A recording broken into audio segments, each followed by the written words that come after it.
The untold story behind LeBron James.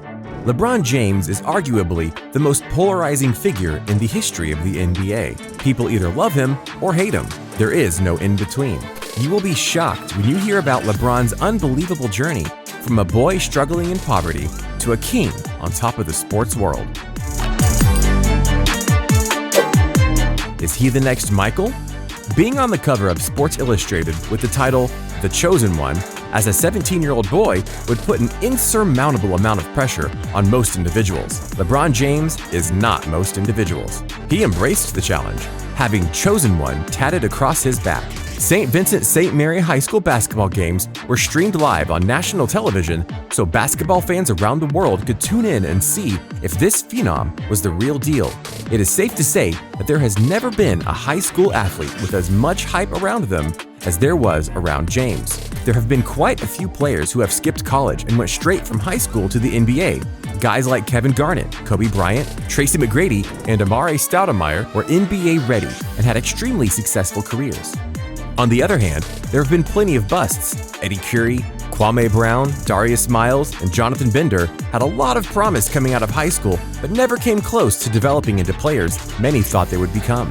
There was not much doubt whether LeBron James would be more like the Black Mamba or Kwame Brown. But there was no way James could ever live up to these unprecedented expectations, right? He has not only reached all the lofty expectations, he has managed to exceed them. Started from the bottom. LeBron James was born in 1984 in Akron, Ohio. His mother, Gloria, was only 16 years old at the time of LeBron's birth. James had a difficult childhood, with his mother finding it extremely challenging to find a job that could support both her and her son. When LeBron was a young boy, to increase his chance of being successful in life, he moved in with a family friend. Frank Walker, who was a local youth football coach, not only gave LeBron an opportunity to live a safe and successful life, he introduced the unique athletic specimen to both basketball and football. James started playing organized basketball when he was 9 years old. He famously played AAU basketball for the Northeastern Ohio Shooting Stars. LeBron's team enjoyed a tremendous amount of success, and James formed strong friendships with teammates he is still close friends with to this day. Sean Cotton, Drew Joyce III, Willie McGee, and James led the charge, and the Fab Four, dubbed after Michigan's Fab Five, put themselves on the national level. When the boys were attending junior high school, they made a promise to one another that they would attend high school together. In a stunning move that caused a lot of backlash in Ohio, the boys chose to attend St. Vincent St. Mary High School, a private Catholic school with the majority of their students being white. As James would soon find out, many of his decisions would come with a lot of scrutiny. As a freshman at his new school, James played both basketball and football. James was by far the best player on both varsity squads as a freshman. With James averaging 21 points and 7 boards, St. Vincent St. Mary went undefeated and won the Ohio State title. They were the only team in Ohio to finish the year without a loss. James was also starting to get recognition as a big wide receiver with a great combination of size, speed, and athleticism. As a sophomore, James took his talents in both sports to a whole other level. After averaging over 25 points, 7 rebounds, 5 assists, and 3 steals per game, St. Vincent St. Mary won another state title. The NBA scouts began to take notice during James's sophomore season, and the team started playing home games at the University of Akron. Amazingly, the arena that holds almost 5,500 fans would sell out every game. Alumni, fans, college, and NBA scouts were raving about this kid, and he was still barely a teenager. St. Vincent St. Mary played at the 5,492-seat Rhodes Arena to satisfy ticket demands from alumni, fans, and college and NBA scouts who wanted to see James play. At the conclusion of the season, James was named Ohio Mr. Basketball and selected to the USA Today All-USA First Team, becoming the first high school sophomore to do either. James also began to be recruited by many Division I football programs, including Notre Dame and Ohio State.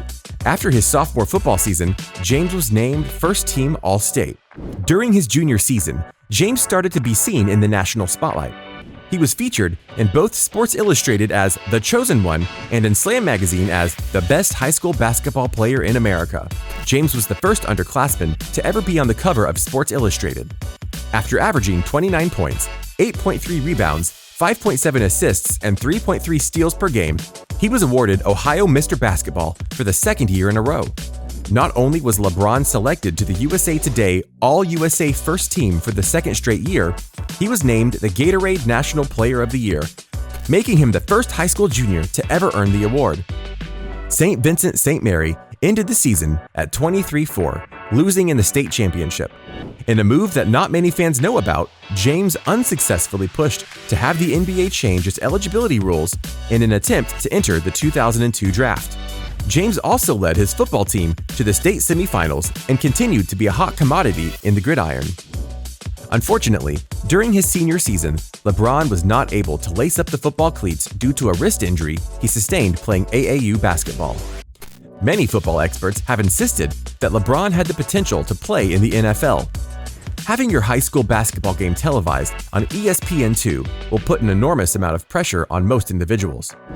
When LeBron matched up against Carmelo Anthony's Oak Hill Academy, millions of fans were able to see what all the hype was about. The Fighting Irish from Akron traveled around the country to play many nationally ranked teams. James again was named Ohio Mr. Basketball, selected to USA Today's All-USA First Team, and was named Gatorade's National Player of the Year after averaging over 31 points and ripping down nearly 10 rebounds. The decision heard worldwide. In this fall, I'm going to take my talents to South Beach and join the Miami Heat. These were the words that came out of LeBron James' mouth on July 8, 2010, in what was called The Decision. LeBron was broadcasted live on ESPN, and he made the announcement in front of millions of angry, excited, and indifferent fans. Cleveland jerseys were burned, Miami jerseys were purchased at record numbers, and LeBron James immediately became a villain. By leaving his hometown team and joining perennial All-Stars Dwayne Wade and Chris Bosh, many fans felt like James was taking the easy way out, and rather than making things work with the Cavaliers, he took a shortcut and joined a team who was going to contend without him. For fans who were out on the fence and still did not mind LeBron, it was what he did a couple of days later that pushed even more fans against him. During a Miami Heat welcome party, with Wade and Bosh sitting beside him, LeBron explained that he was not there to win 1, 2, or even 3 rings. Not 5, not 6, not 7, James said with a smile on his face, even though LeBron had already played with so much pressure from the fans, media, etc. By making these comments, he welcomed even more pressure, and it was time for him to deliver. To start the season, James and the Heat struggled to meet expectations, and getting every opponent's best shot, they started 9-8. James was intensely booed when he returned to Cleveland for the first time. Miami blew the Cavs out of the building, and LeBron put an impressive 38 points on the board, with James leading the way, averaging over 26 points, 7 rebounds, and 7 assists. The Cavaliers turned things around and finished with the second seed in the East. In the second round of the playoffs, LeBron went up against the Celtics for the second straight year. This was a very intense series, and after winning in 5 games, James was extremely emotional, due to the fact that the Celtics had given him so many problems when he was a member of the Cavs. LeBron and the Heat defeated the Bulls in the conference finals, but were eventually defeated in an enormous upset by Dirk Nowitzki and the Dallas Mavericks. LeBron James received an enormous amount of blame following the loss, and considering he averaged 9 less points in the NBA Finals than he did in the regular season, most of the criticism was warranted. The next season was arguably LeBron's best ever. He won his 3rd MVP award and again reached the Eastern Conference Finals to match up against none other than the Boston Celtics. After falling behind 3-2, LeBron had the best game of his career. He went into Boston in an elimination game and recorded 45 points and 15 rebounds. The Heat were able to sneak in by the Celtics in Game 7 en route to LeBron's first ever championship against the Oklahoma City Thunder. He also cemented the championship with the Finals MVP award. This changed LeBron's career and took an enormous amount of pressure off of him. The loser tag that had followed him his whole career was finally taken away after he got his first ring. The following season, LeBron's 3rd with Miami, he did much of the same. Winning his 4th MVP award, James led the Heat to a franchise-best 66-16. The Heat got past the Indiana Pacers in an extremely physical Eastern Conference Finals matchup, which set up a rematch against the team that had defeated LeBron in the finals several years earlier. After falling behind the Spurs 3-2, the Heat fought back and rallied to win the series behind LeBron's triple-double in Game 6 and 37 huge points in Game 7. James took home his 2nd straight Finals MVP award. The following season, the Heat struggled with many injuries. But come postseason time, they were able to get healthy and reach the finals, where they would take on the Spurs for the second straight season. After scoring 35 points in Game 2 and tying the series at 1 game apiece, the Spurs won the next 3 games and won the championship in 5 games. With LeBron's free agency looming again, the question returned: where is LeBron going to go? Hollywood, here I come. Following 2017-18 seasons, LeBron was again a free agent, and after bringing a championship to the city of Cleveland, there was not nearly as much anger around the league when he chose to depart from Cleveland and head to Los Angeles to join Purple and Gold. After a solid start to the season and playoffs a sure bet, LeBron injured his groin, which started an injury-plagued season.